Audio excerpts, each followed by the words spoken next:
मुअज़्ज़ज़ नाज़रीन ग्रामी, इस कहानी की इससे पहले आप 17 किस्तें सुन चुके हैं। अब 18वीं किस्त मुलाहिज़ा फरमाएं। अब मुझे अच्छी तरह समझ आ चुकी थी कि बाकी कमरों में क्या हो रहा है। स्वामी दयानंद के कमरा खास के नज़दीक जहां वो खुद रहता था, सिवाय उसके सेवादार कन्याओं या फिर उसके खुसूसी मुहाफ़िज़ों के और किसी को भटकने की इजाज़त नहीं थी। मेरा ज़ाती अंदाज़ा था कि भारतीय पुलिस की गिरफ्त से बचने के लिए कई कातलों और डाकुओं ने भी यहाँ पनाह ले रखी थी। ये लोग हर वक्त मुसल्ला रहते थे, गो के अपना असला उन्होंने लंबे लंबे चोगों में छुपाया हुआ था, लेकिन उसकी नुमाइश से भी कोई फर्क नहीं पड़ता था, क्योंकि एक मरतबा स्वामी दयानंद पर कातलाना हमला हो चुका था, जिसके बाद हुकूमत ने उसके मुहाफ़िज़ों को लाइसेंस याफ्ता असला रखने की इजाज़त दे रखी थी। उस कातलाना हमले की रोदात भी दिलचस्पी से खाली नहीं थी। दिल्ली यूनिवर्सिटी का एक नौजवान अमरनाथ नामी अपनी महबूबा के साथ एक मरतबा इससे टकरा गया था। स्वामी दयानंद ने हस्बे रवायत उसकी महबूबा को शीशे में उतार लिया और वो आत्मा की मुक्ति के लिए 1 हफ्ता तक आश्रम में मुकीम रही। 1 हफ्ते के बाद जब उसका दोस्त उसे वापस बुलाने आया तो उसने जाने से इनकार कर दिया और अपनी बाकी उम्र महाराज के चरणों में गुजारने का जिक्र किया। अमरनाथ ने अपनी महबूबा को समझाया बुझाया और स्वामी जी की जलतरबाजियों से आगाह किया, लेकिन उसकी महबूबा के कान पर जूं तक न रेंगी। उसके पाया सबात में बिल्कुल लग्जिश तक न आई, क्योंकि एक मर्तबा महाराज का अमृत जल पी लेने के बाद कोई मंच बच कर नहीं जा सकता था। अमरनाथ ने पुलिस की मदद हासिल की। उसका बाप दिल्ली में पुलिस सुप्रिटेंडेंट था। पंजाब की असेंबली में उसके मुकदमे की बाज गश्त गूंजी, लेकिन कोई उसकी महबूबा को वापस न ला सका। इस बात से तेज खाकर उसने एक रोज छुपते छुपाते महाराज दयानंद स्वामी पर खंजर से हमला किया, लेकिन उनकी महान शक्ति के आगे किसी का जोर कब चलता था। महाराज ने नजर भर कर देखा ही था कि खंजर उसके हाथ से नीचे जा गिरा। मजीद फराख दिली का मुजाहरा करते हुए महाराज ने न सिर्फ ये कि उसे माफ कर दिया, बल्कि पुलिस को सिरे से उसके खिलाफ कोई बयान ही न दिया। उस वाक़े ने जाहिल हिंदुओं में उसकी अकीदत दोचन कर दी थी और उसके पैरोकारों ने अपने गुरु भगवान की हिफाजत के लिए उसके गिर्द मुसल्ला पहरेदार मुकर्रर कर दिए थे। मैंने इस अमर पर निगाह रखी थी कि कोई मुझे देख तो नहीं रहा, और मकामी शुक्र था कि किसी ने मेरी इस हरकत का नोटिस न लिया।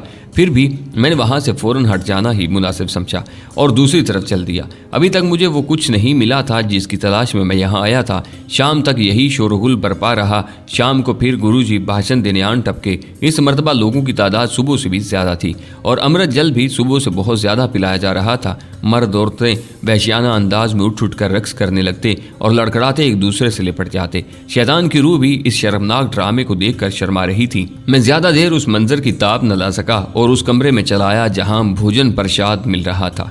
दाल और फुलके जहर मार करके मैं आश्रम से बाहर निकल आया। मेरा इरादा उस वक्त यहाँ से वापस चले जाने का था। अंधेरा अब गहरा होता जा रहा था। स्वामी दयानंद अपना भाषण खत्म करके दोबारा अपने कमरा खास में वापस जा चुका था, जबकि उसके पैरोकार मुख्तलिफ टोलियों में भजन गाते और गांजा और भंग पीने के बाद आश्रम के कोनों खुदरों में लड़खड़ाते फिर रहे थे। आश्रम के बाहर एक वसी किताई अराजी कार पार्किंग की शक्ल इख्तियार कर चुका था। मैं उस तरफ जा रहा था ताकि किसी टैक्सी के जरिए घर वापस जा सकूं कि एक कार धूल उड़ाती वहां आकर रुकी और शानदार सूट में मलबूस एक दरमियानी उम्र का हिंदू जो उसे खुद ही चलाता हुआ आया था उसमें से उतर कर बाहर आया। जब वो मेरे करीब से गुजरा और मैंने लाशौरी तौर पर उसकी तरफ देखा तो मेरे जहन को एक झटका सा लगा।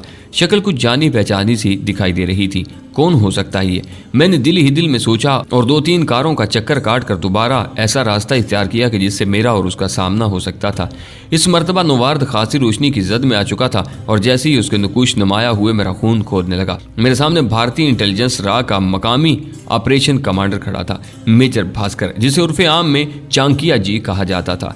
ये शख्स चांकिया की तरह मकार और खूंखार था। आज तक उसके एरिया में गिरफ्तार होने वाला गैर मुल्की जिस पर उसे जासूसी का शक हो जाता था उसके हाथों से सही सलामत बच कर नहीं जा सका था। वो अपने गिरफ्तार शुदगान को अजीतें दे देकर पागल होने पर मजबूर कर देता था। अक्सर वो सरहदी इलाकों से काबू में आने वाले बेगुनाह देहातियों को, जो बेचारे अक्सर रास्ता भटक कर भारतीय इलाके में दाखिल हो जाते थे, अपाहिज कर दिया करता था, क्योंकि उसके नजदीक वो तमाम लोग पाकिस्तानी होते थे। हाल ही में उसने हमारे एक दोस्त को, जिसने जेल से भागने की कोशिश की थी, तफ्तीश के बहाने इंटरोगेशन सेंटर में तलब किया और सांप से डसवा कर शहीद करवा दिया।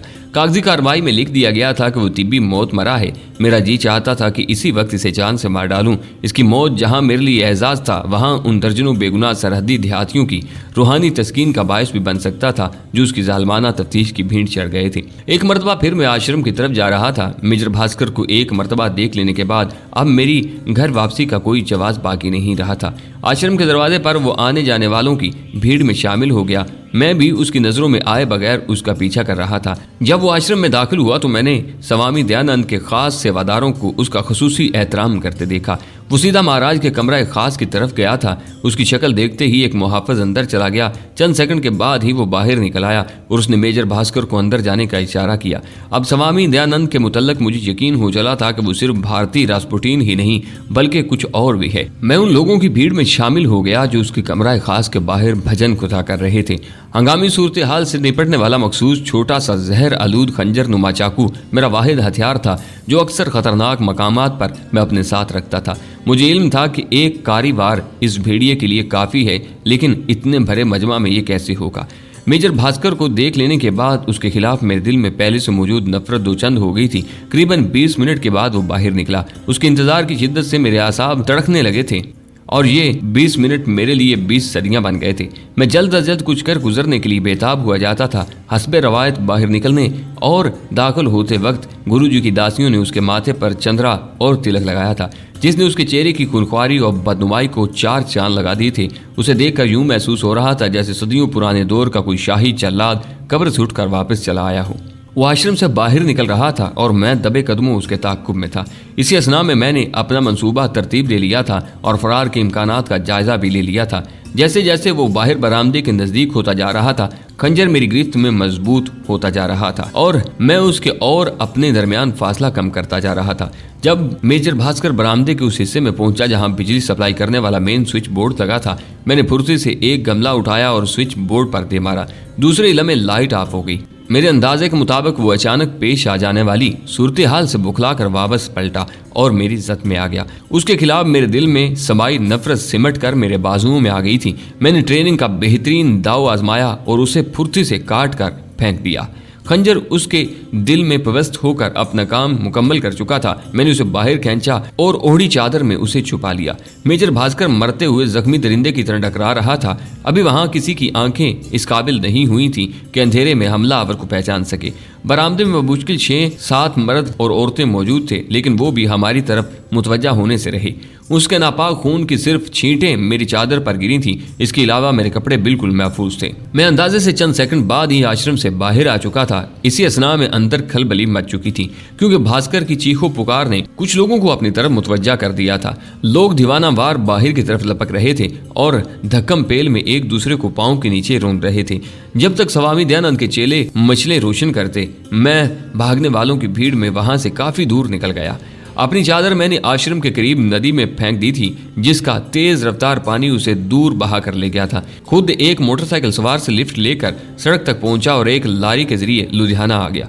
अभी मैं इस वाकया से गैर मुतल्लक ही रहना चाहता था। वो रात मैंने लुधियाना में गुजारी और अगले रोज दोबारा रायकोट पहुंच गया। रास्ते में मैंने एक अखबार में उस दरिंदे की मौत की खबर पढ़ी तो मुझे इत्मीनान हुआ। अखबार में सिर्फ ये लिखा था कि आश्रम में बिजली फेल हो जाने की वजह से कुछ लोग जख्मी हो गए, जबकि एक यात्री मारा गया। स्वामी जी की तरफ से यह बयान जारी हुआ था कि उनके किसी दुश्मन ने यह शरारत की है और इस यात्री की मौत का जिम्मेदार भी उनका कोई दुश्मन ही है, जिसे वो अपनी गुप्त शक्ति के जरिए जल्द मंजरेआम पर ले आएंगे।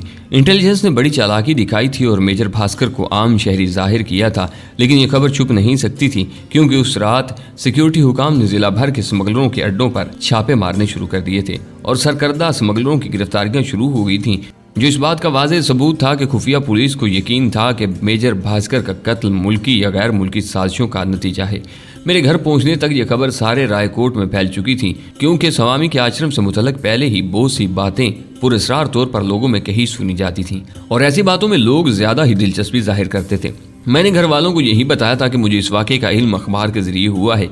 बाबूजी ने तो खस कम जहां पाक कहकर इस सब पर ज्यादा जामे तबसरा कर दिया था। क्या मतलब, कौन था मकतूल? मैंने बाबूजी के रिमार्क्स पर हैरानगी से पूछा। बहुत बड़ा आदमी था बेटा, कसाई था कसाई, उसे ऐसी ही मौत मरना चाहिए था। उन्होंने मुख्तसर सा जवाब दिया और मैं उनके ज़राए मालूमात की दाद दिए बगैर न रह सका।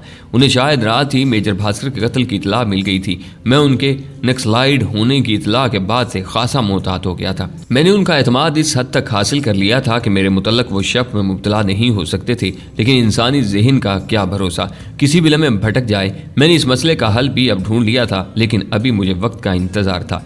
मेजर भास्कर की मौत ने भारतीय इंटेलिजेंस को बौखला कर रख दिया। लुधियाना और सरहदी इलाके में बसने वाले शायद ही कोई मुश्तबा शख्स इनसे बच पाया था। जिस किसी पर भारतीय इंटेलिजेंस को जरा सा भी शक हो जाता था कि उस शख्स का कभी माजी बैद में पाकिस्तानी स्मगलरों से ताल्लुक रहा है, उसे खींचकर अमृतसर इंटरोगेशन सेंटर में ले जाते थे, जहां पहले ही सैकड़ों की तादाद में मुश्तबा स्मगलर और उसके पेशे से वाबस्ता दूसरे लोग मौजूद होते थे। नौवार्द पर तशद्दुद का सिलसिला शुरू हो जाता, लेकिन वो बेचारे कुछ जानते तो बताते, वो तो खुद भोंच के रह गए थे। यकीनन वो भी दिल ही दिल में अपने मौसम के शुक्रगुजार रहे होंगे जिसने उन्हें एक घटिया दुश्मन से निजात दिला दी थी। खतरनाक सूरत हाल के पेश नज़र भारतीय सिक्योरिटी हुकाम कुछ ज्यादा ही चौकन्ने हो गए थे और मुश्तबा मकामात पर उन्होंने कड़ी नजर रखनी शुरू कर दी थी। उन मकामात में मुझे कुछ अरसे के लिए अपनी सरगर्मियां मुअत्तल करने और सिर्फ आराम करने का हुक्म मिला। मुनासिब यही था कि मैं फिलहाल पर्दा स्क्रीन से हट जाऊं। मैं लुधियाना चला आया और प्रकाश के साथ रहने लगा। उसे मैंने यही बताया था कि माताजी के हुक्म पर मैंने फिलहाल सैर व सियाहत बंद कर दी है। प्रकाश ने इस बात पर भगवान का शुक्र अदा किया क्योंकि अरसे से उसे मेरी जरूरत लाहक थी और उसकी वजह थी मालिक मकान की वो लड़की जिससे उसका इश्क जोरों पर था। सुदर्शना को पहली नजर देखने के बाद ही इस बात का बखूबी अंदाजा हो जाता था कि वो एक गैर मामूली लड़की है और अमूमन भारतीय नौजवान ऐसी ही लड़कियों की फिक्र में रहा करते हैं। लेकिन प्रकाश में ऐसी क्या गैर मामूली बात थी जो वो खुद इस पर फिदा होगी, इसका मुझे कभी इल्म न हो सका। पहली मरतबा जब वो प्रकाश के हमरा मुझसे मिली तो मैंने उसकी आंखों में एहतराम के जज्बात मोजन देखे जो प्रकाश की ब्रेन वाशिंग का वाज़ेह सबूत था। जाहिर है उसने मेरा गायबाना तारुफ सरदर्शना से बड़े भरपूर अंदाज में काफ़ी तारीफ व तौसीफ के साथ करवाया था। उसे प्रकाश से मोहब्बत थी, लेकिन इस बात का भी उसे इल्म था ये बेल कभी मुंडे नहीं चढ़ेगी क्योंकि इसके वालिद का समाजी रुतबा प्रकाश के घर वालों से काफ़ी बुलंद था। वो खुशहाल खतरी घराने की सुपुत्री थी और लुधियाना में उसके वालिद के दर्जनों मकानात किराए पर चढ़े हुए थे। चंद दिनों की मुलाकात ने ही उसे मेरी गैर मामूली सलाहियतों का मुतर्रफ बना दिया और जब एक रोज़ उसने मुझे अपने घरेलू हालात बताए और अपनी तशवीश जाहिर की तो मैंने उसे यकीन दिलाया कि मेरे होते हुए दुनिया की कोई ताकत उन दोनों के मिलाप को नामुमकिन नहीं बना सकती। प्रकाश की तो बात ही और थी, सुदर्शना को भी मेरी यकीन दहानी पर एतमाद हो गया था जिसका सबूत उसकी आंखों से झलकता था। उसका खूबसूरत चेहरा मेरी यकीन दहानी से खिल उठा और उसने खासे जज्बातीपन का मुजाहरा करते हुए भैया कहकर मेरा हाथ मजबूती से दबाया। इंसान लाख वैशी बन जाए, अपनी बहादुरी पर अपने फेम पर जितना जी चाहे घमंड करता फिरे, लेकिन अपनी फितरत के कमजोर पहलू छुपाए नहीं छुपते। कुदरत के सामने बंदा मजबूर महज है और कुछ भी नहीं। दस्ते गैब मोम की गुड़िया की तरह बड़े बड़े शहजोरों को जिस तरफ चाहे पकड़ कर घुमा दे। मैंने हिंदू माशरे में खुद को रंगने का ढोंग रचाया था, लेकिन नए नए तजुर्बात मुझ पर होने लगे थे। मैं लाख पहलू बजाता मगर कब तक, फितरत से फरार मेरे लिए मुमकिन नहीं था। इन मराहिल पर मुझे अपनी ट्रेनिंग में सिखलाए सारे असूल बेसूद दिखाई दिए। बस मेरा एतकाद था और अपने मिशन पर ईमान जो सहारा दिए रखता था और मेरे कदम मजबूती से इस राह पर जमे हुए थे। पूनम से दूसरे और तीसरे रोज मुलाकात हो जाती थी। हमने लुधियाना की तफरीगाहों के दर्जनों दरख्तों पर अपनी मोहरे मोहब्बत सब्त कर दी। दरख्तों के गीले तनों में कई दिल तराशे थे और उनमें प्रकाश और पूनम को समोया था। अपनी मोहब्बत की अमानत कितनी मर्तबा कदीम इमारत की उन बुसीदा दीवारों को सौंपी थी जो पहले ही गश्तगान मोहब्बत के नामों से अटी थी। शायद इस तरह हम लाशौरी तौर पर अपनी चाहत को अमर रूप दे रहे थे। बज़ाहिर पत्थरों के संगलास सीनों में अपनी मोहब्बत महफूज करके हम मुस्तकबिल में लौटने वाली उस कयामत से लाशौरी तौर पर मुतमिन हो बैठे थे जो अपने दामन में बिजलियां समेटे हमारे दामन पर टपकने को बेताब थी।